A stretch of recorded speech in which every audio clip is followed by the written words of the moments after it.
다음날 아르바이트하는 찻집에서 기타루를 만나자 그는 내게 데이트에 대해 물었다. 키스 같은 거 했냐? 할 리가 있냐? 나는 말했다. 했어도 화 안 내. 그는 말했다. 아무튼 안 했어. 손도 안 잡았어? 손도 안 잡았어. 그러면 뭘 했냐? 영화 보고 산책하고 밥 먹고 이야기했어. 나는 말했다. 그것뿐이야? 일반적으로 첫 데이트에선 지나치게 적극적인 건 안 하지. 그런 거야? 기타루가 말했다. 난 일반적인 데이트 같은 건 별로 해본 적이 없어서 잘 모르겠네. 아무튼 그 애랑 같이 있어서 즐거웠어. 그런 애가 내 연인이라면 무슨 사정이 있건 그 곁을 떠나지 않을 텐데. 기타루는 그 말에 대해 잠시 생각했다. 뭔가 얘기하려 했지만 마음을 바꾸고 꿀꺽 삼켰다. 그러고는 말했다. 그래서 뭐 먹었냐? 나는 피자와 키안티 와인 이야기를 했다. 피자랑 키안티 와인? 기타루는 놀란 듯이 말했다. 피자 좋아하는 줄은 전혀 몰랐네. 우리는 메밀국수집이나 그 비슷한 정식집밖에 간 적이 없어. 와인 같은 걸 마시다니. 걔가 술을 마신다는 것조차 몰랐는데. 기타루는 술을 전혀 입에 대지 않았다. 내가 알지 못하는 면이 아마 이것저것 있겠지. 나는 말했다. 나는 기타루가 묻는 대로 데이트에 대해 상세히 알려주었다. 우리는 우디 앨런의 영화, 식사, 그녀가 입었던 옷, 무슨 속옷을 입었는지, 무슨 대화를 나누었는지, 그녀가 남자 선배를 한번 만나보고 있다는 얘기는 물론 하지 않았다. 얼음달이 나오는 꿈 얘기도 하지 않았다. 다음 데이트 약속은 했냐? 아니, 안 했어. 나는 말했다. 왜? 걔가 마음에 들었다며. 그래, 엄청 멋진 애였어. 그렇지만 이런 짓을 계속 할 수는 없어. 그 애는 내 연인이잖아. 아무리 내가 개의치 않는다 해도 키스 같은 걸 할 수 있겠느냐고. 기타루는 그 말에 대해 잠시 생각에 잠겼다. 그리고 말했다. 사실 난 중학교 졸업할 무렵부터 정기적으로 세러피스트한테 다녔어. 부모님이란 선생님이 하도 가라고 해서. 학교에서 그런 쪽의 문제를 간간히 일으켰거든. 말하자면 일반적이지 않다는 거지. 그래서 세러피스트한테 상담받으러 다녀서 뭐가 좀 나아졌는가 하면 그런 느낌은 전혀 없어. 세러피스트라는 게 듣기에만 그럴싸하지 정말 엉터리들이라니까. 그냥 다 안다는 얼굴로 남의 얘기를 끄덕끄덕 들어주는 게 다인데. 야, 그런 건 나도 하겠다. 지금도 세러피스트한테 다녀? 그래, 요즘은 한두 달에 2번꼴로. 그런데 정말로 돈을 도랑에 내다 버리는 짓이라니까. 에리카가 너한테 그 얘기는 안 하디? 나는 고개를 저었다. 내 사고방식에 어디가 일반적이지 않다는 건지 솔직히 나는 잘 모르겠어. 내 눈으로 보면 나는 지극히 일반적인 일을 일반적으로 해나갈 뿐이야. 그런데 사람들은 내가 하는 짓의 대부분이 일반적이지 않다는 거야. 아닌 게 아니라 그다지 일반적이지 않은 부분도 있는 것 같아. 나는 이를테면 너의 간사이 사투리는 도쿄 사람이 후천적으로 학습한 것 치고는 이상할 정도로 완벽해. 기타루는 그에 대해서는 내 의견을 인정했다. 그래, 그건 좀 일반적이지 않을 수도 있겠다. 일반인이라면 조금 뜨악할 수도 있어. 뭐 그럴지도. 일반적인 신경을 가진 인간이라면 웬만해서는 그렇게까지 안 한다고. 하긴 그럴지도. 하지만 내가 보기엔 내가 아는 한 비록 그다지 일반적이라고는 할 수 없어도 내가 그렇다고 해서 딱히 누구한테 구체적인 피해를 끼친 건 아니야. 지금 당장은. 그럼 된 거 아니야? 나는 말했다.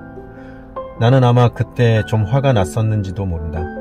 말투가 약간 거칠어졌음을 스스로도 느꼈다. 그게 대체 뭐가 잘못인데? 지금 당장은 어느 누구에게도 피해를 주지 않는다. 그러면 된 거 아니야? 어차피 우린 지금 당장 말고는 한 치 앞도 모르잖아. 간사이 사투리를 쓰고 싶으면 마음껏 써. 죽도록 쓰라고. 입시 공부하기 싫으면 하지 마. 구리야 에리카의 팬티에 손을 넣고 싶지 않다면 안 넣으면 돼. 내 인생이야. 뭐든 너 하고 싶은 대로 해. 다른 누구한테도 신경 쓸 거 없어. 기타루는 감탄한 듯 입을 반쯤 벌리고 내 얼굴을 찬찬히 바라보았다. 야, 다니무라, 넌 정말로 좋은 놈이다. 가끔 좀 지나치게 일반적인 데가 있긴 하다만 어쩔 수 없어. 나는 말했다. 인격을 바꿀 수는 없으니까. 지당하신 말씀. 인격을 바꿀 수야 없지. 내가 하고 싶은 말도 바로 그거야. 하지만 구리아 에리카는 정말 괜찮은 애야. 라는 말했다. 널 아주 진지하게 생각해. 뭐가 어찌됐든 그 애는 놓치지 않는 게 좋아. 그렇게 멋진 애는 두 번 다시 찾지 못할 테니까. 알아. 그건 나도 잘 알지. 기타로는 말했다. 그런데 알기만 해서야 뭐가 달라지겠느냐고. 야, 내 말에 내가 딴죽 좀 걸지 마. 나는 말했다. 그로부터 2주일쯤 지나 기타루는 찻집 아르바이트를 그만두었다. 아니, 그렇다기보다 어느 날 갑자기 나타나지 않았다. 쉬겠다는 연락도 없었다. 안 그래도 바쁜 시기였기 때문에 찻집 주인은 진짜 제멋대로네 하고 몹시 화를 냈다. 일주일치 급여가 남은 상태였는데 그걸 받으러 오지도 않았다. 주인은 내게 기타루의 연락처를 아느냐고 물었지만 나는 모른다고 말했다. 실제로 나는 그의 집 전화번호도 주소도 알지 못한다. 아는 것은 대는 초위에 있는 집 위치와 구리아 에리카의 연락처뿐이었다. 기타루는 내게 아르바이트를 그만두겠다는 얘기를 한마디도 하지 않았고 일을 나오지 않게 된 뒤로도 연락 한 번 없었다. 그저 내 앞에서 깨끗이 자취를 감췄다. 나는 그것에 적잖이 상처받았던 것 같다. 내 딴에는 기타루와 꽤 친해졌다고 생각했었기 때문이다. 그가 나를 그렇게 간단하게 끊어낸 것은 내게 꽤 힘든 일이었다.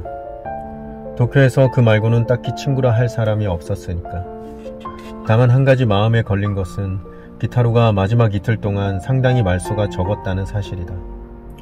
내가 말을 걸어도 대답도 제대로 하지 않았다. 그리고 그대로 사라져버렸다. 구리아 에리카에게 전화해서 소식을 물어볼 수도 있었지만 그건 왠지 내키지 않았다. 두 사람 문제는 이제 그 두 사람의 몫이다. 나는 그렇게 생각했다. 그들의 복잡 미묘한 관계에 더 이상 깊이 말려드는 것은 그다지 건전한 일이 못 된다. 나는 내가 속한 자그마한 세계에서 어떻게든 살아남아야 한다. 그런 일이 있은 뒤에 이상하게도 헤어진 여자친구가 자꾸 생각났다. 아마 기타루와 구리아 에리카를 보고 뭔가 느낀 바가 있었던 것이리라. 어느 날 그녀에게 긴 편지를 써서 내가 잘못했다고 사과했다. 나는 그녀에게 좀 더 다정하게 대해줄 수도 있었던 것이다. 하지만 그 편지에 답장은 오지 않았다. 그녀가 구리아 에리카라는 것은 한눈에 알아보았다. 내가 그녀를 만난 건 딱 2번이었고 그로부터 벌써 16년이란 세월이 흐른 뒤였다. 그렇지만 잘못 봤을 리는 없었다. 검은색 레이스 원피스에 검은색 하이힐, 가는 목에는 2줄짜리 진주 목걸이를 걸었다. 그녀도 나를 금방 기억해 주었다. 장소는 와인 테이스팅 파티가 열린 아카사카의 한 호텔이었다. 블랙타이 행사라고 해서 나도 다크슈트 차림에 넥타이를 메고 있었다. 내가 왜 그런 자리에 갔는지 설명하자면 얘기가 꽤 길어진다. 그녀는 그 파티를 주최한 홍보 대행사 담당자였다. 매우 유능해 보이는 모습이었다. 다니무라, 왜 그 뒤로 연락 안 했어? 너하고 좀 더 얘기하고 싶었는데. 넌 나한테 좀 지나치게 아름다웠으니까. 나는 말했다. 그녀는 웃었다. 입에 발린 말이라도 듣기 좋은걸? 입에 발린 말은 태어나 지금까지 해본 적 없어. 나는 말했다. 그녀의 미소가 보다 깊어졌다. 하지만 내가 한 말은 거짓말도 아니고 입에 발린 말도 아니었다. 그녀는 내가 진지하게 관심을 갖기에는 너무 아름다웠다. 예전에도 그리고 지금도. 게다가 그녀의 미소는 진짜라기에는 좀 지나치게 멋있었다. 그러고 조금 뒤에 내가 아르바이트 하던 찻집에 전화했었는데 이제 안 나온다고 하더라. 그녀는 말했다. 기타루가 사라진 뒤 일이 지독히 따분하게 느껴져서 나도 2주일 뒤에 아르바이트를 그만뒀었다. 구리아 에리카와 나는 각자가 걸어온 16년간의 인생을 서로에게 짧게 요약해 주었다. 나는 대학을 졸업하고 작은 출판사에 취직했지만 3년 뒤에 그만두고 그 뒤로는 쭉 혼자서 글 쓰는 일을 하고 있었다. 27살 때 결혼했다. 아이는 없다. 그녀는 아직 독신이었다. 일이 바빠서 회사에서 엄청 부려먹어서 도무지 결혼할 틈이 없다고 그녀는 농담조로 말했다. 아마 그 후로 수많은 사랑을 경험했을 거라고 나는 추측했다. 그녀가 풍기는 분위기는 그랬다. 기타루 이야기를 먼저 꺼낸 것은 그녀였다. 아키는 지금 덴버에서 초밥 요리사를 하고 있어. 구리아 에리카는 말했다. 덴버? 콜로라도주 덴버. 적어도 2달 전에 온 엽서에는 그렇게 적혀 있었어. 왜 하필 덴버래? 모르지. 구리아 에리카는 말했다. 그전 엽서는 시애틀에서 왔고 거기서도 초밥 요리사였어. 그게 1년 전쯤 일이네. 가끔 생각난 것처럼 엽서를 보내와. 항상 유치한 그림 엽서에 내용은 아주 짧게만 쓰고 보내는 사람 주소를 안 쓸 때도 있어. 초밥 요리사라. 나는 말했다. 결국 기타로는 대학에 안 간 거야? 그녀는 고개를 끄덕였다.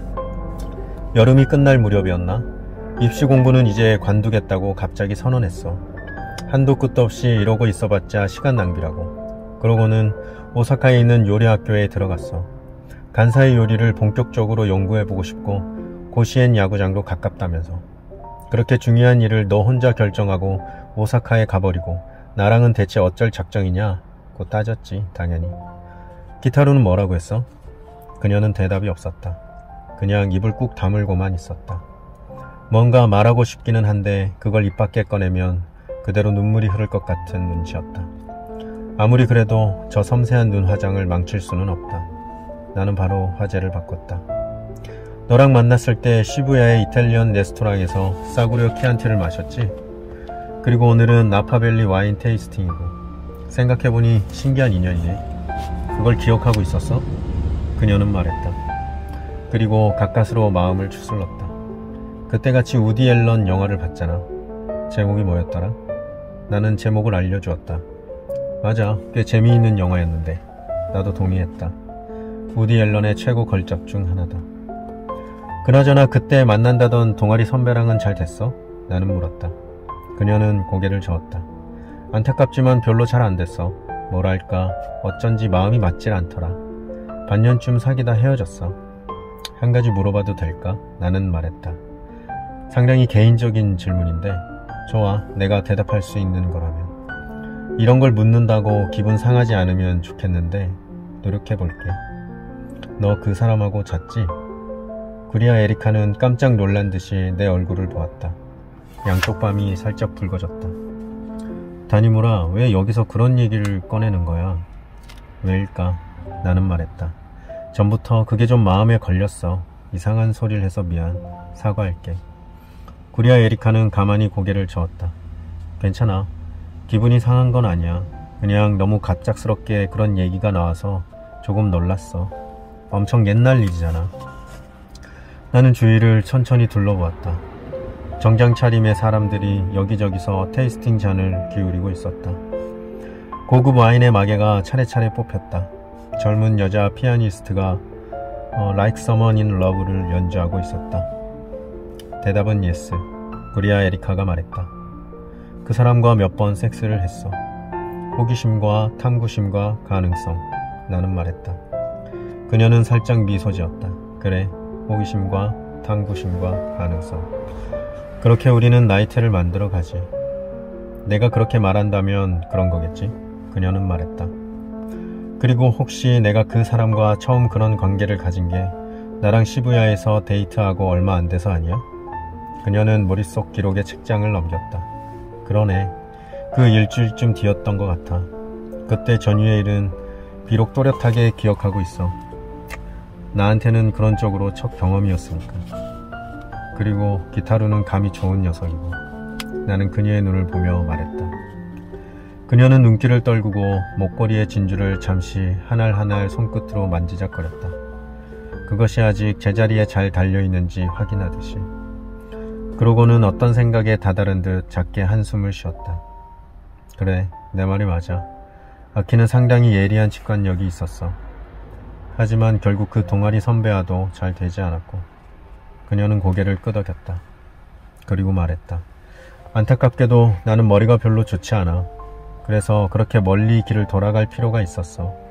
아직도 한참 그러고 있는지 모르지만. 우리는 누구나 끝없이 길을 돌아가고 있어. 그렇게 말하고 싶었지만 가만히 있었다. 좀 있어 보이는 말을 너무 자주 하는 것도 내가 가진 문제점 중 하나다. 기타로는 결혼했어? 내가 알기로는 아직 혼자야. 구리아 에리카는 말했다. 적어도 결혼했다는 엽서는 받은 적 없어. 어쩌면 우리 둘 다 결혼이 어려운 사람이 됐는지도 모르겠어. 아니면 그저 서로 각자의 길을 멀리 돌아가고 있는지도 모르지. 그럴 수도 있겠지. 너희가 어딘가에서 다시 만나 재결합할 가능성은 없을까? 그녀는 웃으면서 고개를 떨구고 살짝 저었다. 그 동작이 무엇을 의미하는지 나는 잘 알 수 없었다. 그럴 가능성은 없다는 뜻인지도 모른다. 그런 생각을 해봤자 부질없다는 뜻인지도. 요즘도 얼음달 꿈을 꿔? 나는 물었다. 그녀는 무언가에 튕겨진 듯이 번쩍 고개를 들고 나를 보았다. 이윽고 미소가 그녀의 얼굴에 퍼져나갔다. 매우 온화하게, 필요한 만큼의 시간을 들여서. 그리고 그것은 진심에서 우러나온 자연스러운 미소였다. 그 꿈 얘기를 아직도 기억하고 있구나. 왜 그런지 똑똑하게 기억이 나. 남의 꿈 얘기가? 꿈이라는 건 필요에 따라 빌리고 빌려줄 수 있는 거야. 분명히. 나는 말했다. 정말 나는 좀 있어 보이는 말을 너무 자주 하는지도 모른다. 멋진 생각이네. 구리아 에리카는 말했다. 아직 얼굴에 미소가 남아있었다. 누군가가 등 뒤에서 그녀를 불렀다. 슬슬 다시 일하러 가야 할 시간인 모양이었다. 이젠 그런 꿈 안 꿔. 그녀는 마지막으로 말했다. 하지만 그 꿈은 지금도 생생하게 기억해. 그곳의 정경, 그때의 느낌. 그런 게 쉽게 잊혀지지가 않아. 아마도 영원히 그럴 거야. 그리고 구리아 에리카는 잠시 내 어깨 너머 어딘가 먼 곳을 바라보았다. 마치 밤하늘에서 얼음달을 찾는 것처럼. 그러고는 휙 돌아서서 빠른 걸음으로 어딘가로 가버렸다. 아마 화장실에 둔 화장을 고치러 갔으리라. 이를테면 운전 중에 라디오에서 비틀즈의 예스터데이가 흘러나오는가 하면 기타루가 욕실에서 부르던 그 괴상한 가사가 문득 머릿속에 떠오른다. 그리고 그걸 전부 어디다 메모해 둘 걸 그랬다는 후회가 든다. 하도 희한한 가사라서 한동안은 상당히 정확하게 기억하고 있었는데 점점 아리송해지더니 이윽고 거의 다 잊어버렸다. 생각나는 건 단편적인 부분뿐이고 그것도 정확히 기타루가 부르던 그대로인지 어떤지 확실치 않다. 기억이란 피할 수 없이 새로 만들어져 가는 것이니까. 20살 전후의 나는 일기를 쓰려고 몇 번 노력해봤지만 영 잘 되지 않았다. 당신의 주위에는 너무 많은 일들이 쉴 새 없이 일어났고 그걸 따라잡기에도 벅찼다. 도저히 날마다 멈춰서서 그날 일어난 일들을 일일이 노트에 적어둘 여유가 없었다. 그리고 대부분은 이건 꼭 적어둬야지 하고 생각할 만한 사건도 아니었다. 나로서는 거센 맞바람 속에서 가까스로 눈을 뜨고 호흡을 가다듬고 앞으로 한 걸음 한 걸음 나아가는 게 고작이었다. 하지만 기타루 일은 신기할 만큼 똑똑히 기억하고 있다. 겨우 몇 달 동안을 친구로 지냈지만 라디오에서 흘러나오는 예스터데이를 들을 때마다 그에 얽힌 여러 정경이며 대화가 머릿속에 저절로 되살아난다. 대는 초후에 그의 집 욕실에서 둘이 오랫동안 이런저런 이야기를 나누었던 것, 한신 타이거스 타선의 문제점과 섹스를 포함한 연애의 번다한 요소들, 입시 공부가 얼마나 시시한 것인지에 대해, 그리고 오타 구립 대넨초우 초등학교의 설립 과정, 간사이식과 간토식 어묵 요리의 사상적 차이, 간사이 사투리 어휘에 담긴 감정적 풍요로움에 대해 나누었던 이야기들, 그리고 그의 권유에 못 이겨 구리아 에리카와 딱 한 번 기묘한 데이트를 했던 것, 구리아 에리카가 이탈리안 레스토랑의 양초 불꽃 너머에서 내게 털어놓았던 이야기까지. 그럴 때 그것들은 말 그대로 바로 어제 일어난 일처럼 다가온다. 음악에는 그렇듯 기억을 생생하게, 때로는 가슴 아플 만큼 극명하게 환기해내는 효용성이 있다. 하지만 20살이던 시절을 돌아보면 떠오르는 것은 내가 외톨이고 한없이 고독했다는 느낌뿐이다.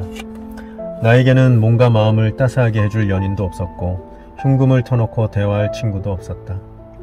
하루하루 뭘 해야 좋을지도 알지 못했고 마음속에 그리는 장래의 비전도 없었다. 대부분의 시간을 내 안에 깊이 틀어박혀 있었다. 일주일 동안 거의 아무와도 말을 나누지 않은 때도 있었다. 그런 생활이 1년쯤 이어졌다. 긴 1년이었다. 그런 시기가 혹독한 겨울이 되어 나라는 인간의 내면에 귀중한 나이테를 남겼을지 그것까지는 나도 잘 모르겠지만 그 시절 나도 매일 밤 둥근 선창으로 얼음달을 보고 있었던 것 같다. 두께 20cm에 단단히 얼어붙은 투명한 달을. 하지만 내 곁에는 아무도 없었다.